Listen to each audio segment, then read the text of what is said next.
मऊ जनपद के घोसी कोतवाली बनी वसूली का अड्डा। बिना पैसे नहीं होता किसी का काम। दरोगा प्रदीप मिश्रा पर लगा घूस लेने का आरोप। छेड़छाड़ के मामले में पीड़िता की नई दर्ज हो रही एफआईआर। दरोगा और ग्राम प्रधान के बीच फोन पर हुई वार्तालाप, जिसका ऑडियो हुआ वायरल। इस ऑडियो को सुनिए। क्यों भाई प्रधान जी? हाँ प्रणाम सर। कल्याण हो। एकदम कान में तेल डाल के बैठे हो। 2 दिन नहीं बीता, मतलब इनको ये नहीं, अगर ये सोच रहे होंगे जी सर। हमने अग्रिम जमानत का एप्लीकेशन डाल दिया है, न्यायालय में सारा कागजात तो मेरे ही पास आएगा, विवेचक मैं ही हूँ। हाँ आपके पास हुआ है क्या है? जी सर। नहीं आप बताओ, ये हवा में चल रहे हैं क्या? अरे भाई हमको सब पता है, तो तुम्हारी बातें मैं जान ही रहा था कि यही करेंगे ये लोग, अग्रिम जमानत डालेंगे, जमानत अग्रिम जमानत लेके जी सर। अपना वो करेंगे। तो कितनी सहूलियत चाहते हैं? यह तरीके का काम होता है आप प्रधान जी? नहीं साहब, ऐसे नहीं हो पाता है काम। लेकिन साहब हम आपसे बात कर रहे हैं कि साहब थोड़ा सा 2 दिन समय दीजिए, तो आपको अली प्रधान जी आप बेइज्जत हो जाएंगे। तो साहब मैं नहीं, अपने काम मैंने आपको कहा कि आप 2 दिन का समय आपको मैं दिया, लेकिन इन लोगों का जो चाल है आप बेइज्जत हो जाओ। आप राजनीतिक आदमी, मैं आपको भविष्य के लिए कहा था कि ये लोग कितने भरोसेमंद है, ये देखिए आप। हमने आप ही के 2 दिन के कहने पर मैंने कुछ न गया न बोला। जी जी। कोई हम गए, कोई दबे दिए, कोई गया घर में? नहीं सर, तब कोई नहीं आया सर। तब बताओ, आप ही की वजह से ना यार। आपने कहा था 2 दिन टाइम का, ठीक है जाओ, लेकिन इन लोगों की जो चाल है ये आपके लिए ठीक नहीं है, मैंने ये कहा था। जी जी। तो तब मैंने आज आपको फोन में लाया हूँ। बताइए साहब, हमसे बताइए, कोनो बात होगी तो हम देखें। हमारे लायक सर कुछ अगर आदेश हो तो सर बताइए आप। अरे यार आदेश नहीं, मैंने बताया कि संबंध मैं वो रखता हूँ, मैं वो व्यक्ति नहीं कि मैं संबंध खराब हो गए ऐसो इंस्पेक्टर वाला काम करूँ। मैं हर जगह कई जगह ऐसो रहा हूँ, आप जानते हो मेरे विषय में। जी जी जी सर जी। हाँ, तो मेरी वो आदत तो नहीं है। जी। हम टुच्चाईपन वाला इतनी मान लिया, ये चलिए अग्रिम जमानत करवाने के लिए डाले हैं।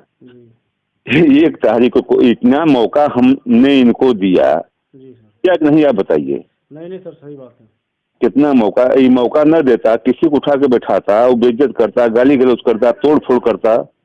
जी। तो नहीं सर, सही बात है, आपने मौका दिया है सर, अब अभी तक मौका मिल रहा है। तो उनको थोड़ा सुना बताइए जी। कायदे से। कहीं तक मौका मिल रहा है तो बिना कहे सुने आके मिल लें, व्यवस्था कर लें। की सारी सुविधाएं, जो जितनी सुविधा होगी, जितनी व्यवस्था होगी, सब करवा देंगे। Okay sir, okay sir. तो इतना पर्याय दो, कायदे को मिले कहीं 10-5 में समझा था सर। कहीं और आगे भी बेचना भी मदद हो जाएगी। कहीं बाहर मिला जाए सर कि कोतवाली में मिला जाए तब? नहीं बाहर। हाँ तो बाहर ठीक है सर, हम फोन करेंगे 10 बजे लगभग आपको। नहीं तो 10 बजे लगभग नहीं, आप 10 बजे से पहले अगर मिलना हो तो मिल लो, हम निकलेंगे। ये ओरिएंटल वाली गलीवा नहीं है? अच्छा अच्छा सर। ओरिएंटल गली देख रहे हो ना? हाँ देख रहा हूँ सर। इसी में चौरसिया का मैरिज हॉल है, इसी में मैं रह रहा हूँ। अच्छा अच्छा। हाँ ठीक है सर, हम मिल लेंगे आपसे। नहीं तो भाई आप, क्योंकि आप नए लड़के हो, मैं राजनीतिज्ञ हूँ, मैं छात्र नेता रहा हूँ, मैं जानता हूँ। वो आप बहुत हल्के पड़ रहे हो, क्योंकि उधर का मामला और सारी बात आप जान रहे हो कि आप क्यों हल्के पड़ रहे हो।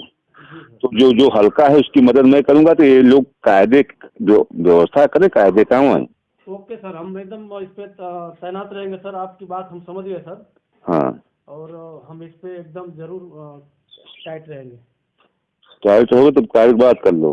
ठीक है सर, ठीक है। और आपको यह बता दें कि सिपाही और दीवान वाली बात मत करिएगा। यहाँ रेसो इंस्पेक्टर विवेचना की बात हो रही, 308 की कायदे की होगी, ठीक रहेगा।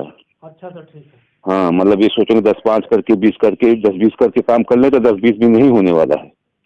अच्छा, जो मदद होगी पूरी होगी। Okay sir, okay sir. देखता हूँ कैसे उधर का तुम कमजोर नहीं पड़ने दूंगा तुमको। ठीक है सर, तब तो और मैं आज करवा लो, नहीं तो फिर कल तोड़ फोड़ और दबिश के लिए आज बात हो रही थी। अच्छा। हाँ तो आइए, तो हम फिर अपने हिसाब से घुमा दे सकते हैं। ठीक ठीक सर, ठीक। उनको बता दीजिए, नहीं रात में दबिश पड़ जाएगी। हम भी नहा कर कपड़ा पहन रहे हैं सर, ठंडी लग रही है सर। हाँ तो बात कर लो, ठीक है, बात करके बताओ आके। क्या नाम है भैया आपका? सर मेरा नाम राम प्यारे चौहान है, मैं पूर्व प्रधान ग्राम पहाड़पुर का हूँ। तो क्या मैटर, क्या प्रकरण था?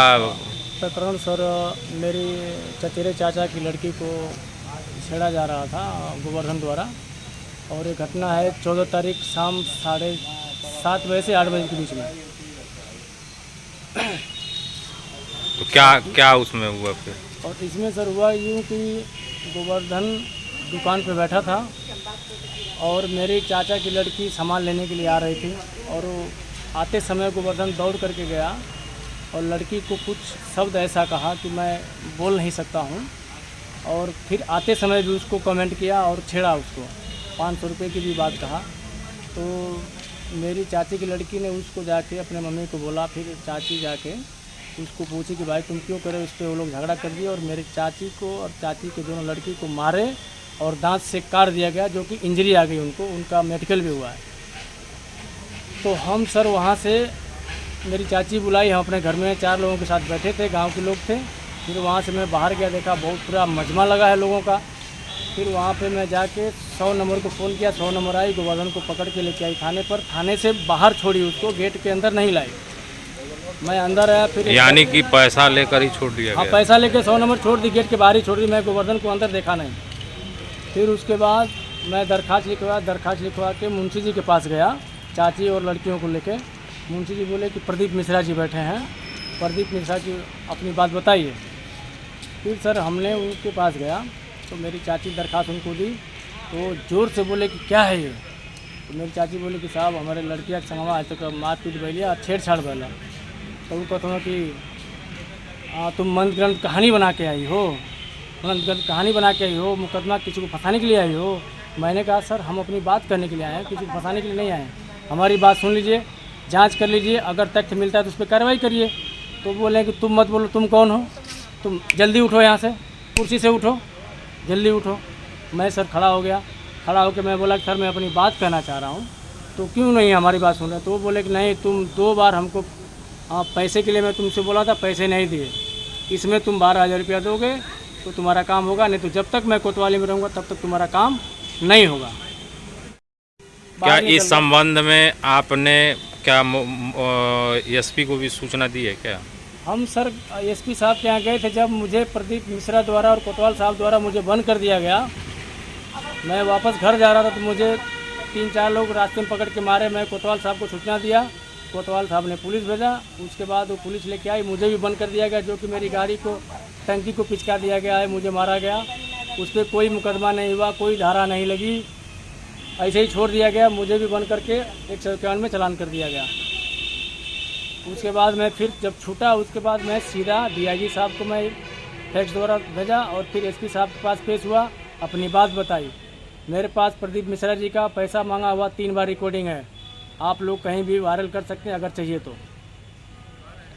इसमें कोई तो क्या ये जो पैसे की उनके द्वारा मांग की गई थी, किस संबंध में मांग की गई? अब सर हमारे गांव में SC समुदाय में 2 जनों से झगड़ा हुआ था, उसमें 3 सवाट का मामला था। उसमें प्रदीप मिश्रा जी गलत तरीके से हमारे पास फ़ोन मिला, तो उसमें मैं वर्तमान प्रधान था। तो उन्होंने वो सोचे कि नहीं, मैं जो मार खाया है उसकी तरफ नहीं हूँ, जो मारा है मैं उसका पैरवी कर रहा हूँ। तो उन्होंने मुझे फ़ोन मिलाया और हमसे 20,000 15,000 में काम नहीं होगा और ज़्यादा रकम बड़ी चाहिए, ऐसा रिकॉर्डिंग मेरे पास है, आप लोग जब चाहिए तब देख सकते हैं। उन्होंने मेरा काम नहीं किया, मुझे बेवजह पैसे को लेकर के दुश्मनी निकाला गया, मुझे बेवजह 24 घंटा ब्लॉकों में बंद कर दिया गया, जो कि तथ्य मेरे विरुद्ध कुछ नहीं मिला है पुलिस को कि हाँ मैं किसी से झगड़ा किया, मैं किसी को मारा, ऐसा कुछ नहीं मिला। लेकिन मेरे साथ SP साहब का सर काम बहुत अच्छा लगा और CO साहब ने भी काम बहुत बढ़िया किया, जांच बहुत बढ़िया की, मैं उनसे बहुत प्रसन्न हूँ।